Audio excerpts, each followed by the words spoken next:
আমেরিকার বিমানবন্দরগুলোতে তৈরি হয়েছে এক নজিরবিহীন সংকট। দীর্ঘ 1 মাসেরও বেশি সময় ধরে বেতন পাচ্ছেন না ট্রান্সপোর্টেশন সিকিউরিটি অ্যাডমিনিস্ট্রেশন টিএসএ কর্মীরা। গত ফেব্রুয়ারি থেকে হোমল্যান্ড সিকিউরিটি বিভাগের ফান্ডিং বন্ধ থাকায় এই পরিস্থিতির সৃষ্টি হয়েছে। ইতিমধ্যে 300 এর বেশি কর্মী চাকরি ছেড়েছেন এবং ডাবল হয়ে গেছে কর্মীদের অনুপস্থিতি। এই অচল অবস্থা কাটাতে এবার মারমুখী মেজাজে প্রেসিডেন্ট ডোনাল্ড ট্রাম্প। নিজের সোশ্যাল মিডিয়া প্ল্যাটফর্ম ট্রুথ সোশ্যালে তিনি ঘোষণা করেছেন, যদি ডেমোক্র্যাটরা ফান্ডের বিষয়ে সমঝোতায় না আসে তবে সোমবার থেকেই বিমানবন্দরে আইস এজেন্টদের মোতায়েন করা হবে। ট্রাম্পের দাবি, এই দেশপ্রেমিক এজেন্টরা এমন নিরাপত্তা দেবেন যা আগে কেউ দেখেনি।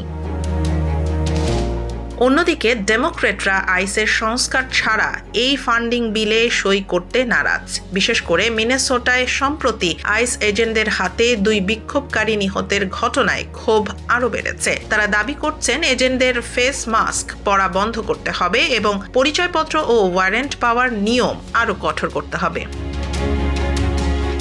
আশ্চর্যের বিষয় হলো, আইস এজেন্টরা সাধারণত বিমানবন্দর নিরাপত্তার জন্য প্রশিক্ষিত নন। একদিকে বেতন না পাওয়া টিএসএ কর্মীদের মানবেতর জীবন, অন্যদিকে ট্রাম্পের এই বিতর্কিত সিদ্ধান্ত, সব মিলিয়ে আমেরিকার আকাশপথের নিরাপত্তা এখন চরম অনিশ্চয়তার মুখে। সোমবারের মধ্যে কোনো সমাধান আসে কিনা সেদিকেই তাকিয়ে পুরো বিশ্ব।